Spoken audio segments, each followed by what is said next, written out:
Bom, enfim, eu queria primeiro agradecer o convite, né, de estar aqui, de poder apresentar esse trabalho e agradecer também a presença de vocês. Eu preparei essa apresentação baseado, assim, eu optei por não propositalmente falar, enfim, sobre a minha tese de doutorado, sobre o trabalho mais recente, né, que eu até publiquei, que foi meu livro, etc. Porque, enfim, chega uma hora também que você até cansa um pouco de falar sobre aquele tema, que você ficou os 4 anos na tese, etc. E aí eu resolvi pensar em alguma coisa para falar hoje, pensando basicamente no título dessa mesa de hoje, Novas Formas de Ver Televisão. Eu pensei um pouco sobre essa ideia de novas formas de ver televisão. O que significa isso? O que está por trás dessa ideia? A gente pode imaginar que a ideia de que estamos presenciando, de alguma maneira, novas formas de ver TV, de alguma forma, está associada, naturalmente, à popularização de novas mídias, de redes sociais, de novas formas de acesso a conteúdo de televisão, etc. Isso tudo resultou, como muitas pessoas sabem, a própria criação, formação de novos conceitos, que a gente, especialmente usados no mercado de entretenimento, que os novos produtores, assim, produtores de televisão, de conteúdo, enfim, utilizam como TV everywhere, quer dizer, TV em todos os lugares, TV on demand, quer dizer, televisão, você pode assistir a qualquer lugar, o que você quiser, ou que está ficando moda ultimamente, social TV, quer dizer, televisão social, quer dizer, televisão que agora você usa a televisão para, de alguma forma, se comunicar com as pessoas. A partir do que você assiste a televisão, você consegue discutir instantaneamente com as pessoas, e com muito mais pessoas, através, digamos, das redes sociais, Facebook, Twitter e assim por diante. Quer dizer, a princípio, o que estaria, eu imagino, por trás dessa ideia de que hoje em dia existiriam novas formas de ver televisão, que não está somente dentro da proposta dessa mesa, mas é uma coisa que a gente escuta e lê em todos os lugares. Eu acho que está por trás um pouco dessa transformação que a gente vem passando aí, especialmente no que se refere à televisão.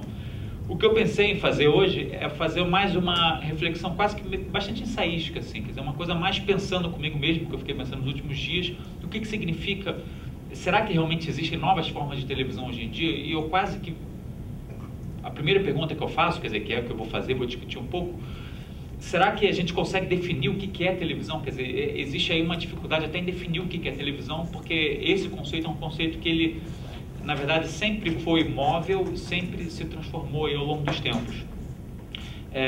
A gente nunca conseguiu, eu diria assim, na história, na própria TV, definir facilmente o que é televisão. Então, o slide. Então, pode botar o próximo.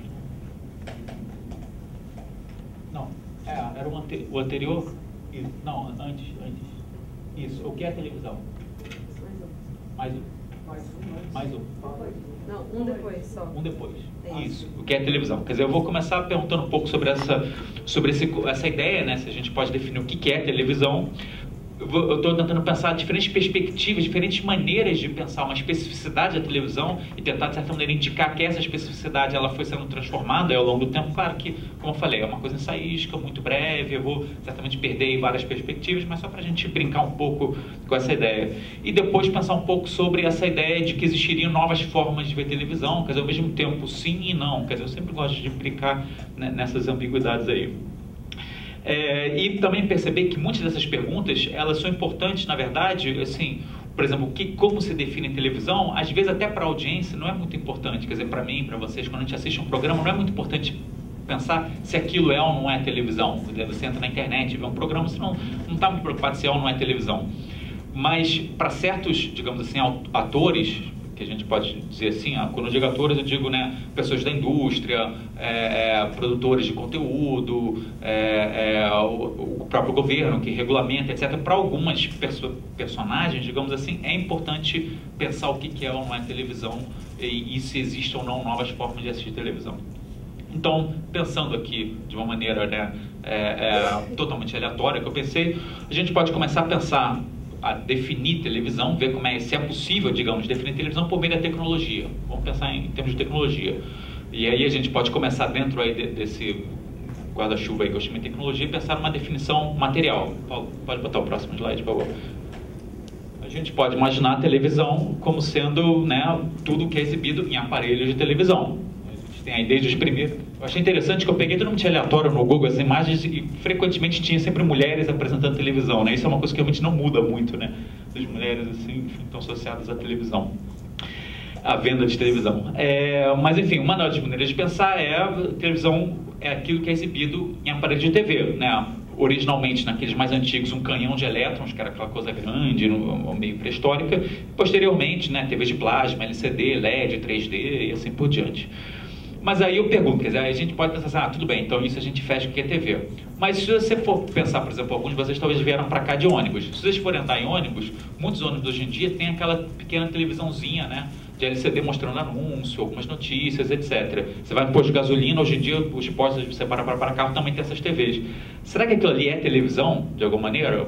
Não sei, quer dizer, é um aparelho de televisão, mas não sei se a gente pode caracterizar aquilo que está sendo exibido, enfim, essa experiência como uma experiência de assistir TV. Por outro lado, essas TVs mais sofisticadas, de LED, elas permitem que você acesse a internet, use redes sociais, etc. Aí você vai perguntar, mas será que isso é assistir televisão? Embora eu esteja usando uma televisão? Acho que talvez não. Então isso já problematiza um pouco.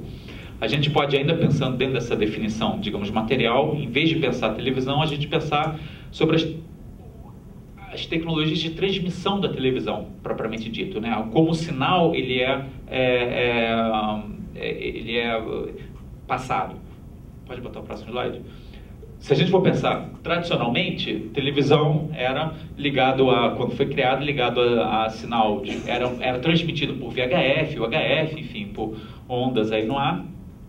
Posteriormente teve o desenvolvimento, né, TV a cabo, satélite, quer dizer, essa ideia do que é televisão, o início da televisão, por exemplo, na Inglaterra, quando eles lançaram o primeiro serviço público de televisão, que foi a primeira televisão, era British Broadcast System, quer dizer, a televisão era definida pelo broadcast, pela essa transmissão em ondas, né,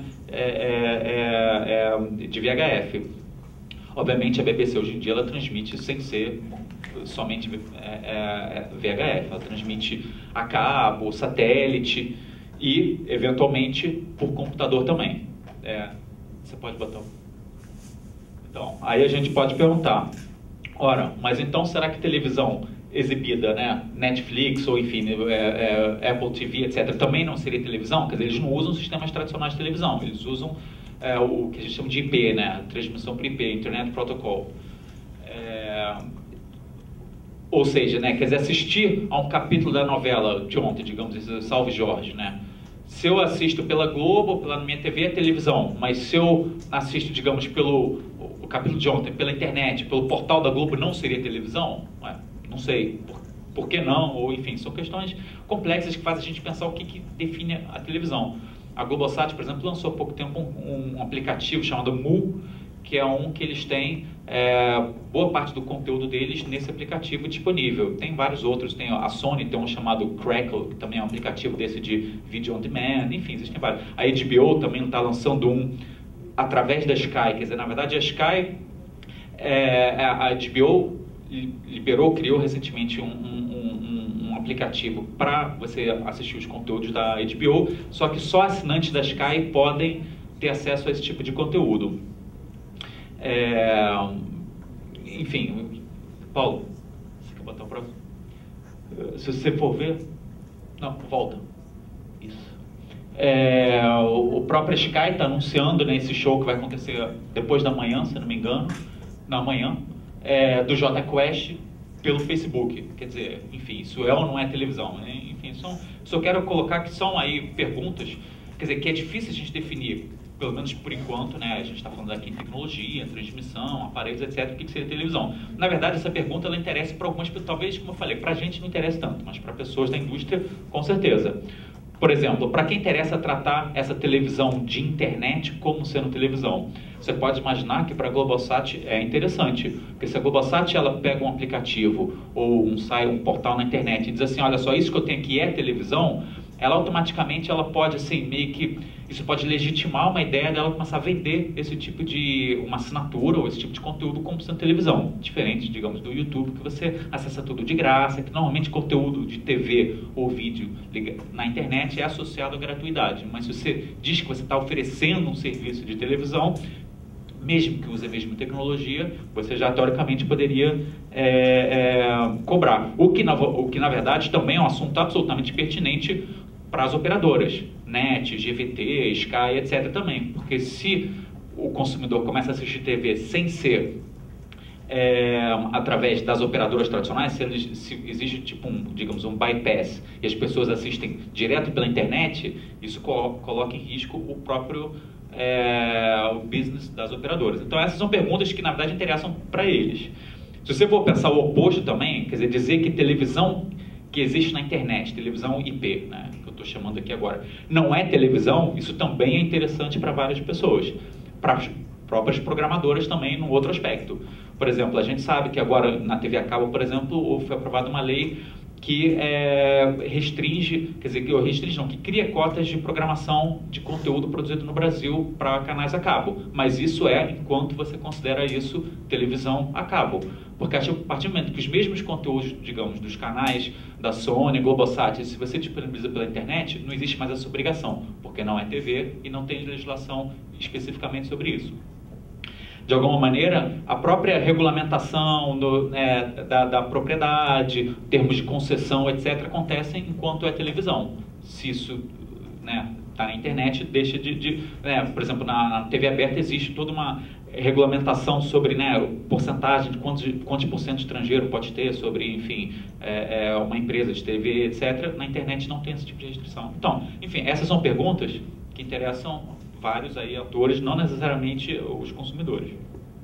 A gente também pode pensar ainda um pouco nesse lado de tecnologia, pensar a TV pela forma que o conteúdo é apresentado. Nesse caso, estou pensando especificamente, assim, também, só para exemplificar, características do meio, digamos, no Marshall McLuhan. O Marshall McLuhan, ele fala sobre televisão, sobre, na verdade, várias mídias, de modo geral, e ele pensa essas mídias, os efeitos que essa mídia tem na sociedade, no indivíduo, a partir de características específicas.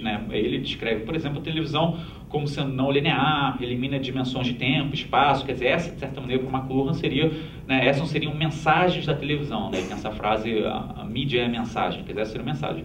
Mas, além dessas, quer dizer, uma outra mensagem da televisão, quando McLuhan escreveu sobre isso nos anos 60, era que a televisão, por exemplo, ele escreveu a televisão como meio frio, quer dizer, isso é uma característica. Ou seja, o que para ele é o meio frio? A televisão, ela exige, de certa maneira, uma participação da audiência. Porque ele estava escrevendo isso, McLuhan, a televisão tinha uma imagem chamuscada, com fantasma, pouco contraste, em muitos lugares preto e branco. Ou seja, você tinha quase que completar as informações que você não conseguia assistir na própria televisão. Isso caracterizava a televisão, isso exigia uma certa interação com a televisão que interferia no modo da audiência interagir com ela, enfim, trazer consequências. Ao contrário dos meios quentes, que são meios, enfim, que estendem alta definição num sentido em particular, como fotografia, o próprio cinema, etc.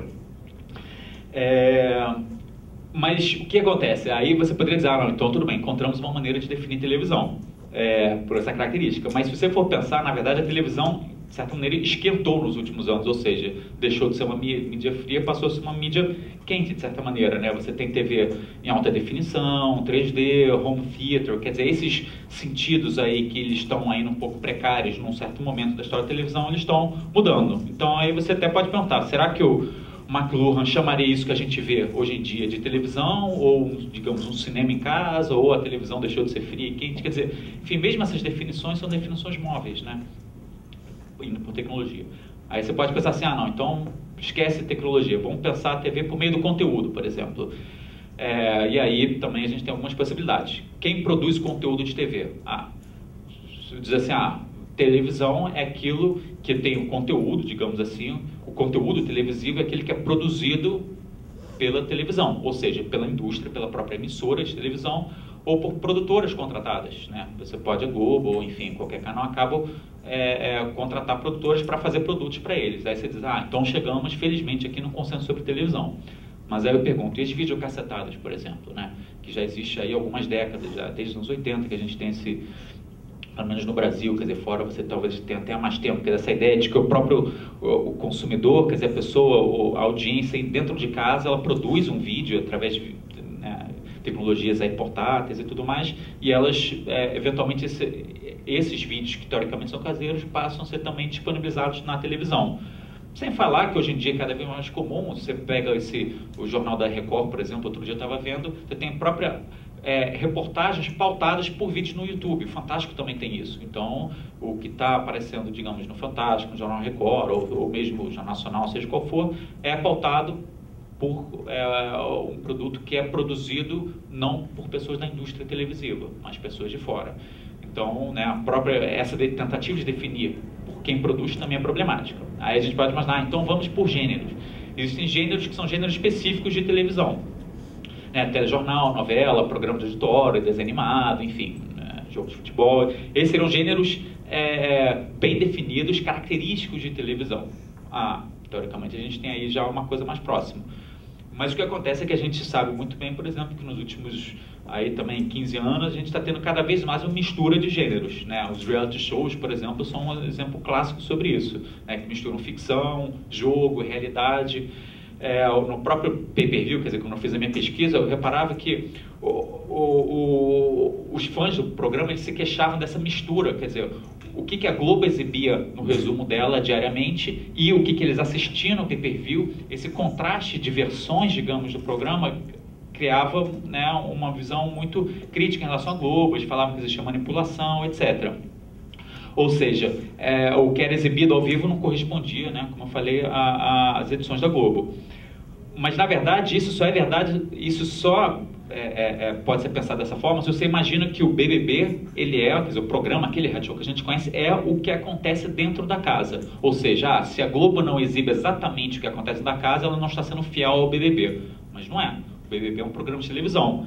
E um programa de televisão exibido em diferentes plataformas. TV a cabo, pela própria internet, pay-per-view e Globo. Cada uma dessas plataformas tem uma característica específica, uma maneira específica, um gênero quase que, né, que mais se adequa na hora de você descrever esse programa. Um pouco mais ficcionalizado, outro não, e assim por diante.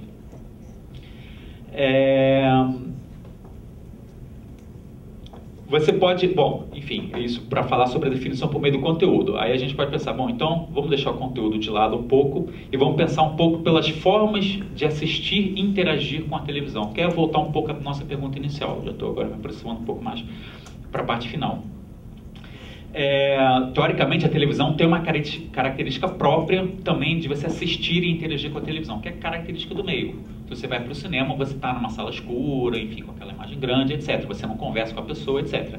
Televisão é uma coisa um pouco mais, uma experiência mais dentro de casa, né, privatizada, etc. Isso é o que a gente imagina. E não é, porque isso é uma construção.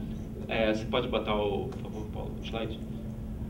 Se a gente for pensar, o primeiro serviço de televisão, o primeiro serviço público de televisão feito, sistematicamente transmitido, não é ao contrário do que muitos imaginam, a BBC. Foi a televisão nazista chamada Deutsche Fernsehen und Rundfunk, que era uma televisão que inaugurou em 1935, que tinha transmissão regular, quer dizer, a BBC também tinha, mas não era regular. Essa TV alemã tinha transmissão regular, e nessa transmissão não era feita nas casas, eram feitos em locais públicos, nesse caso específico, posto de correio, que eles costumavam usar com frequência, televisão. Então, assistir televisão tinha a ver com essa questão de você assistir em grupo. Se você quiser, Paulo, pode avançar o próximo. Mas isso não é, naturalmente, uma característica única dessa televisão inicial alemã. Isso aqui é uma foto tirada nos anos 60, numa cidade no Ceará, por exemplo, que as pessoas, a prefeitura botava uma TV no meio da praça, as pessoas assistiam lá. Mas isso também não é dos anos 60. Eu já assisti, uns 10 anos atrás, eu fui uma cidade no sul da Bahia, em que também acho que era um jogo do Flamengo, alguma coisa assim, botaram uma TV no meio da praça e foi todo mundo lá para assistir aquela partida de futebol. Exatamente, sem falar nisso, com certeza. Ainda vou chegar lá. Enfim, mas se a gente quiser imaginar, quer dizer, de modo geral, a partir dos anos 50 nos Estados Unidos, os programas dos Estados Unidos, enfim, no Brasil também, quando a TV começou, em outros países, eram assistidos dentro de casa, no lar, né? A programação dos Estados Unidos, de modo geral, quer dizer, que o país que foi meio, né, pioneiro aí em criar uma programação que foi a primeira a ter uma TV comercial, né, mais desenvolvida, etc. A programação dos Estados Unidos era dirigida, de modo geral, às mulheres. Ou seja, isso seria uma característica da televisão, caracterizaria a televisão programas feitos às mulheres, porque naturalmente elas ficavam mais tempo em casa naquela época, e isso, de certa maneira, definiria um pouco a televisão. Ou seja, mas as mulheres, elas assistiam televisão de modo geral, só que elas não ficavam paradas no sofá, elas assistiam enquanto elas faziam outras tarefas. Então, o próprio Toby Miller, que é um pesquisador de televisão, ele argumenta que esses primeiros programas feitos nos anos 50, eles eram concebidos propositalmente para não atrapalhar a realização de tarefas no lar. Eles tinham que ser programas leves. Paulo, pode botar o próximo. Enfim, a mulher ela não podia se distrair muito, porque senão ia queimar a roupa, não podia ficar completamente imersa. Essa experiência da imersão que existe nos cinemas, no teatro, etc., não poderia acontecer na televisão. Ela tinha que ser um tipo de programação absolutamente leve, né, para as pessoas poderem, né, no caso, as mulheres, passar aspirador, passar ferro, etc. Era a visão que se tinha na época da televisão. E isso caracterizaria, isso teria virado um paradigma aí da televisão, do tipo de programação feito. De maneira geral, como eu falei, quer dizer, nas primeiras décadas, os programas televisivos eram direcionados às famílias. Quer dizer, por quê? Porque você assistia, você tinha no máximo um aparelho dentro da casa, que ficava normalmente na sala, as famílias se reuniam, tinha que ser programas assim, que atendiam a todos os públicos, né, especialmente na hora da noite, onde o marido teoricamente já estava em casa, as crianças já voltavam da escola, e assistidos em família. Então a gente já viu, só aqui de brincadeira, alguns modelos de maneiras de se assistir televisão. O John Ellis um pesquisador também de televisão, chama essa época de escassez da televisão. Tinham poucos programas de televisão, tinham muitos países, especialmente na Europa, tinham somente o canal público, acabou, não tinha nem canal privado nenhum. Então você tinha pouca possibilidade de assistir televisão e era assistido de modo geral em família. O Raymond Williams, depois, quando ele fala sobre televisão, ele até descreve um fenômeno chamado de privatização móvel que trouxe a televisão, né? Ele fala desse deslocamento do indivíduo, esse desejo do indivíduo de ver o mundo, ver locais distantes, viajar, etc. O indivíduo começa no pós-guerra a criar esse desejo e, ao mesmo tempo, ele é um indivíduo que ele começa a ter mais tempo, as novas relações de trabalho mudam, ele começa também a ter um pouco mais de dinheiro e o lar, ele começa a gastar mais tempo no lar. Então a TV, de certa maneira, supre um pouco essa demanda aí que existiria. E ela cria esse fenômeno de privatização móvel, né, do Raymond Williams. Aí agora, já avançando no final dos anos 80, início dos 90, a gente acompanha, especialmente na Europa, uma desregulamentação do setor de televisão, quer dizer, você começa a poder ter entrada de televisão paga, televisão a cabo, enfim, no mercado que antes não existia, era basicamente TV pública. Eu me lembro, quando eu visitava a minha avó, nos anos 80, minha avó faleceu há alguns anos, mas era alemã, eu chegava lá e ficava desesperado, porque eu, quando tinha 12 anos de idade, eu ligava a TV, ela não funcionava. Só a partir das 6 horas que a TV entrava no ar. Até então não existia TV, não podia, enfim, porque serviço público eles achavam, a criança tem que, enfim, brincar, fazer outras coisas. Então, só que isso mudou, como eu falei, no final dos anos 80 teve desregulamentação, a TV paga explodiu no Brasil, também entrou a TV paga começo de 90, o número de canais explodiu, né? O John Ellis, que eu tinha mencionado antes, chama essa época de era da abundância televisiva. Ao mesmo tempo que os aparelhos de televisão também baratearam, então você começa a ter mais aparelhos televisores em casa. Eu estive vendo, por um artigo que eu escrevi há um tempo atrás, uma pesquisa do PNUD, feita no Brasil e chegou a mais recente. Nessa pesquisa se mostrou que existem mais televisores em domicílios no Brasil do que geladeiras, né, para você ver a popularidade que tem. E naturalmente o fato de você ter mais programação, uma programação de nicho, mais aparelhos que estão barateados, tem aparelho de televisão no quarto, na sala e assim por diante, mudou também a maneira de ver televisão. De certa maneira, esse processo de privatização, né, da TV aumentou ainda mais, essa individualização da maneira de você assistir. A gente avança um pouco mais, nos anos 2000, internet, celulares, dispositivos, quer dizer, televisão, agora você pode carregar, enfim, no bolso. E essas novas tecnologias que o David Morley começou a chamar de tecnologias privatizadoras, quer dizer, você privatiza qualquer tipo de espaço público, você pode estar no metrô, no ônibus, e você pode estar assistindo televisão, criando o seu próprio espaço privado ali, né, próprio. Você pode botar o próximo? E a gente tem uma infinidade aí de novas tecnologias. Bom, isso aqui eu já devia ter mostrado antes, as pessoas em casa nos anos 60, 70 assistindo. Pode botar o próximo, por favor. Por exemplo, agora a Nintendo Wii lançou essa Nintendo TV Wii. Isso é uma coisa absolutamente recente, a notícia que eu vi aí alguns dias atrás, que você também pode, no seu próprio jogo, no seu game, você pode assistir televisão. E aí existe conteúdo aí feito para isso. Ou seja, você tem cada vez mais uma individualização, de certa maneira, dessa experiência televisiva. Paulo, pode botar o próximo? As pessoas, enfim, assistem aí TV, cada um no seu canto assistindo programas de TV, ou surfando na internet, etc.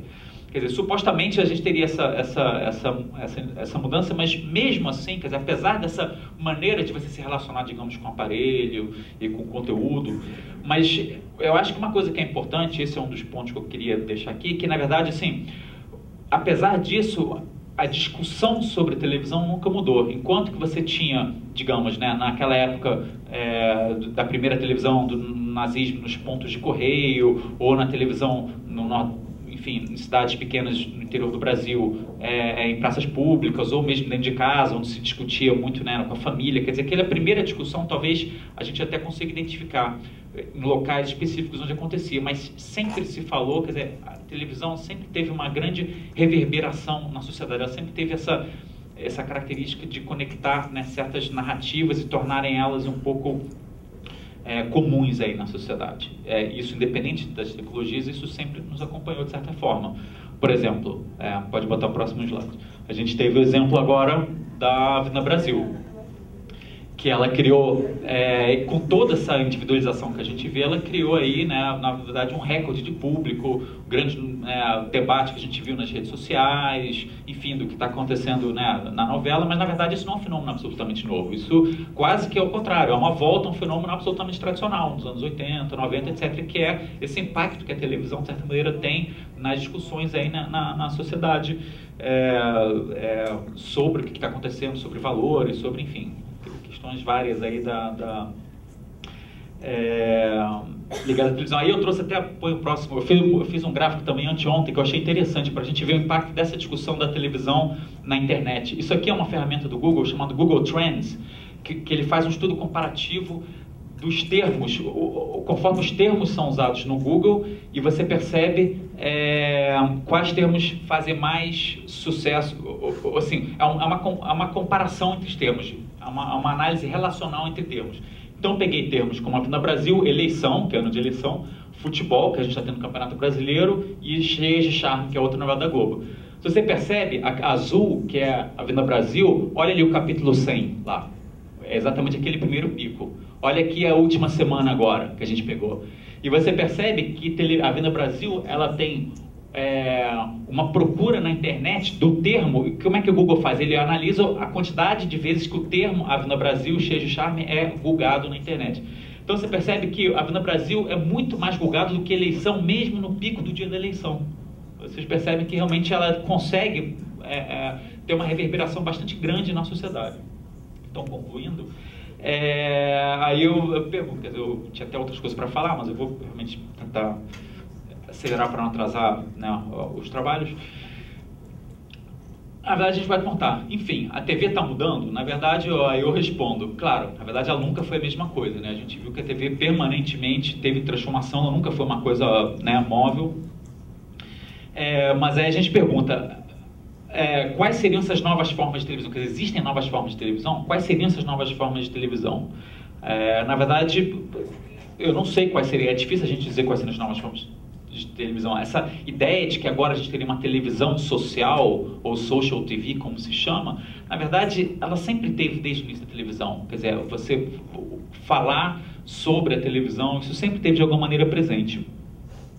E aí, porque existe, dentro dessa teoria desse social TV, muitos, né, hoje em dia pesquisadores dizem que, de certa maneira, as redes sociais mudaram a forma de assistir televisão. Quer dizer, você assiste televisão hoje em dia e você quer falar sobre ela.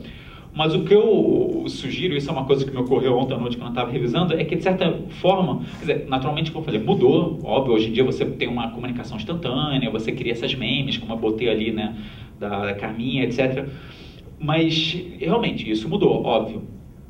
Mas, na verdade, o que eu acho é que as formas tradicionais de assistir TV, que sempre estiveram com a televisão, sempre sociais, por característica da televisão, essas formas tradicionais de assistir TV, elas mudaram o uso que é feito das redes sociais. Quer dizer, as redes sociais, em vez das redes sociais mudaram a maneira de assistir televisão, a maneira de a gente assistir televisão fez com que a gente apropriasse as redes sociais de uma outra forma. Então, na verdade, é quase que não digo uma continuação exatamente, porque sempre tem mudanças, mas a gente está ali tendo características que se mantêm enquanto outras voltam, mas eu acho que não existe essa transformação tão grande assim na forma de a gente assistir televisão. A gente, no fundo, assiste televisão porque a gente quer, né, compartilhar narrativas comuns. E esse compartilhamento de narrativas comuns, seja no Facebook, no Twitter, seja em praças públicas, no bar, no correio, etc., sempre aconteceu. E eu quase diria que a TV, ela é mais TV, quanto mais social ela é. e ela é menos TV, por exemplo, eu descobri também, esses dias, preparando isso aqui, uma TV que é a Trama, aquela gravadora, né, de música, tem músicas brasileiras, tradicionais, etc. Ela fez uma TV Trama. Aí eu entrei no site da TV, que é pela internet, e eu entrei no site da TV Trama e eles têm lá os programas, eles têm uma programação ao vivo que eles transmitem e outras que eles põem os programas para as pessoas assistirem no arquivo. E tem programas que têm assim, 30 visualizações, 40 visualizações, são programas inteiros, enfim. Tudo bem, eles chamam isso de televisão, mas para mim eu acho que essa fragmentação, de certa maneira, ela é menos TV do que outra coisa. Eu acho que o que a gente poderia chamar TV, se a gente quisesse definir alguma coisa, é essa construção dessas narrativas comuns. E quanto mais fragmentado, a gente poderia imaginar que isso, menos TV, de certa maneira, isso é. E aí, só para finalizar meu último ponto, que é o último slide, que me ocorreu também ontem à noite, quando eu estava no Facebook, que de repente é isso aqui. Do nada apareceu essa página para mim, uma enquete do Facebook perguntando o que mais você comenta quando você assiste televisão. O que é isso? É exatamente para quem que mudou, para quem é importante essa ideia de que mudou a televisão, de que existe essa social TV? É justamente para os produtores. Para eles é fundamental, porque enquanto antes, nas praças públicas, bares, etc., eles não sabiam do que se falava de televisão, agora, por essa social TV, embora teoricamente essas discussões elas continuam aí, como sempre, de certa maneira, tiveram, agora eles conseguem acessar de maneira mais fácil. Mercadologicamente, está à disposição. Eles entram nos perfis, você responde perguntas no Facebook, etc. Então, assim, o que realmente muda hoje é a capacidade dos anunciantes e produtores mapear o que se fala sobre a televisão. Mapear, enfim, televisão. Enfim, obrigado.